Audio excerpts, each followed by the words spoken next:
Okay, why hunt for a flat in Noida or Ghaziabad or Faridabad when you can book one right within Delhi's city limits for under 50 lakhs? Well, you must be wondering, how can a flat in Delhi cost that low? And also, is there even room for a housing project when Delhi already seems to be bursting at its seams? Well, apparently an underground property market seems to be thriving in the capital, which has now come under the scanner of the Delhi Development Authority for being illegal. Here's my report.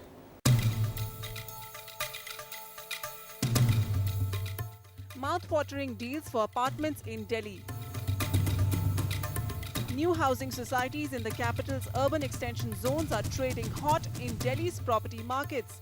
Companies with little or no track record have suddenly come into existence, promoting affordable priced flats in the peripheral rural belts of Delhi. The Delhi Development Authority has released over 27,500 hectares of land across 8 zones for residential projects, where its new land pooling policy will be implemented. Eager to capitalize on this opportunity, estimated to grow into an 8,000 crore market over the next 2 to 3 decades, newly formed entities are aggressively land banking. In anticipation of the new zones that will be opened up for land pooling in Delhi's outer circles, apartment projects have already been launched and flats are being booked anywhere between 45 to 70 lakhs. For a policy that is still on the drawing board, it would be a huge gamble for people to invest their money in any project that advertises land pooling. Warning the general public to beware of offers of flats or plots under land pooling, DDA recently issued cautionary notices. Because even though approved by the Urban Development Ministry, the land pooling policy awaits some critical additions by the DDA. Guidelines have to be framed, and unless until these regulations are in place, nobody can say anything about the location, about the pricing and the time frame. Most likely in, say, by end of August or beginning of September, we should be in a position to notify guidelines about the land pooling policy. Right now, these housing societies are accepting booking amounts on just an expression of interest. But in the name of approvals, all they have is a society registration certificate. However, even if the operational guidelines of the policy are out, experts state it would take another year and a half before any housing project receives all the documentation necessary to have some legal standing. Today is a B2B opportunity, it is not a B2C opportunity. So, when I say B2B, it is the business class, the institutional investor, the HNIs who can buy land to participate in the opportunity tomorrow after the land pooling policy is operationalized. The consumers who want to take up a position, they better be beware, because those who are selling apartments do not have a valid license, and the DDA by its own admission says it will take at least 12 to 18 months for them to issue LTCs and grant of licenses. With camera person AJ Joseph, Vasudha Sharma, NDTV. Master Plan 2021 of Delhi is being seen as a major real estate opportunity given the huge demand for housing in the captive National Capital Region. But as the DDA Vice Chairman just warned in that story, it's too early for people to park in their money in projects just yet. What could be the possible pitfalls and risks involved? Let's get a perspective from Ramesh Menon, Director of Certis Realty. He's an expert voice on land investments and the 2021 Delhi Master Plan. Ramesh, thank you for joining us today.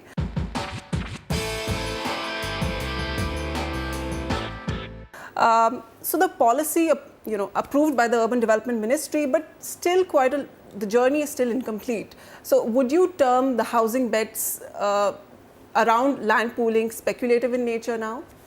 At this moment, yes. To be honest, today is a land opportunity. If you have a decent capital and you want to buy land, subsequently contribute towards the pooling policy, whenever it is, when the operationalization mechanism is announced, it's a very, very good opportunity, because then you're looking at a delta of multiples.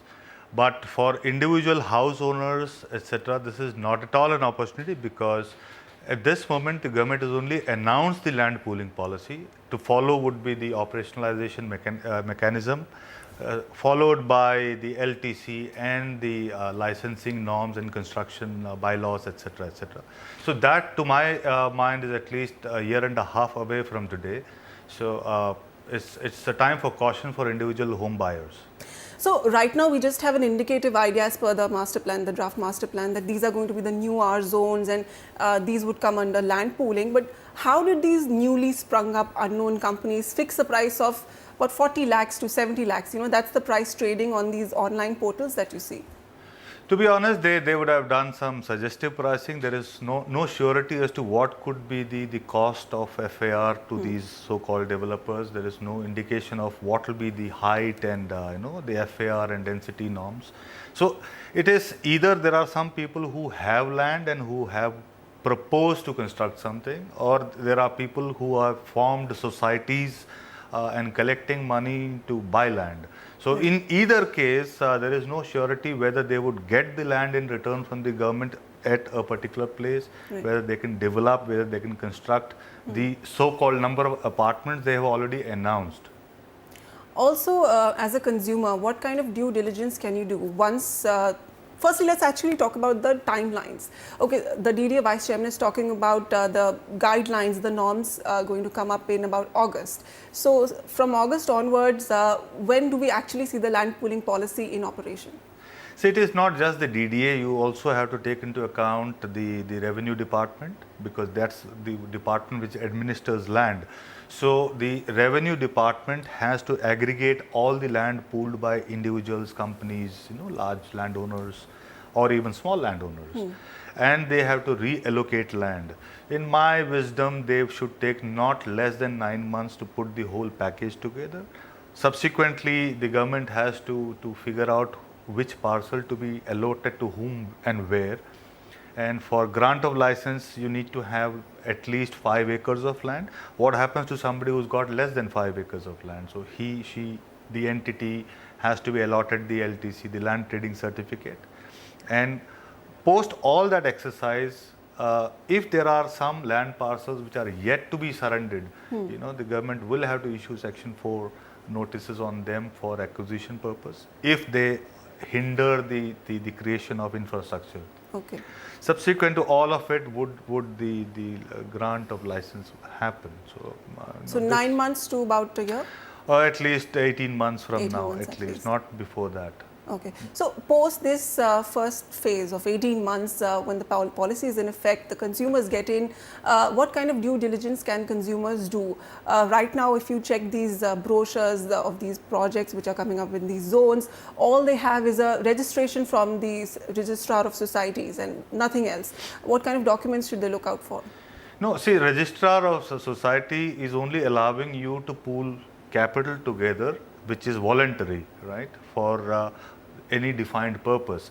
They are not allowing, or the Registrar of Societies is not the authority to grant licenses to build house or homes in these parcels.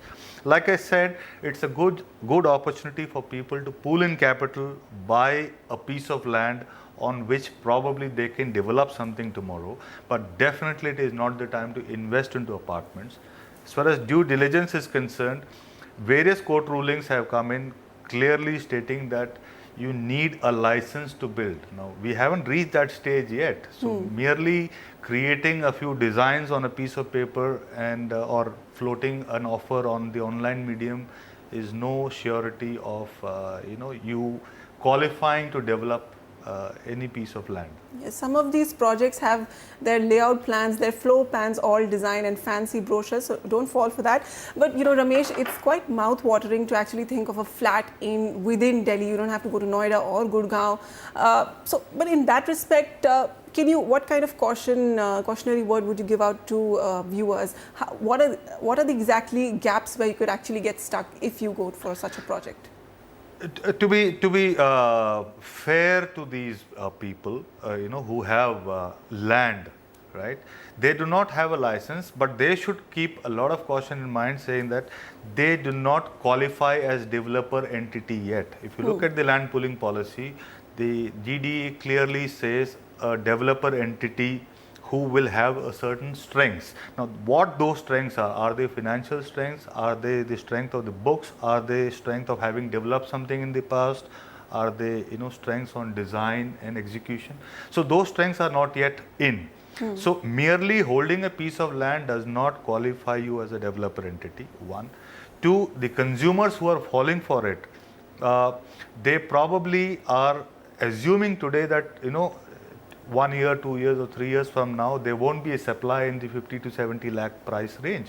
Is absolutely wrong, because the amount of supply surge that Delhi is forecasting, coupled with whatever is being created in the NCR market, there is no reason that the prices will gallop from here on. So, you haven't missed the bus. That's my advice to the consumers, that, you still will keep getting supplies in these same price points when this whole supply surge happens.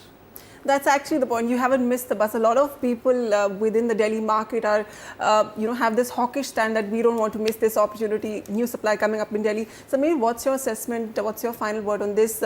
Pricing flats between 40 to 70 lakhs, what could be the genuine price of housing projects that come up in these zones? You see, I've been saying for a long time now that you'll see once Delhi starts launching projects, Gurgaon and Noida will get affected. Now, the land prices in Delhi have been fairly low when these acquisitions were made. So, I definitely think that you can see Delhi offering apartments in the range of 5,000 rupees a square foot upwards. May not happen below that. Now 40 to 70 lakhs, one has to also know what the size of the flat really is.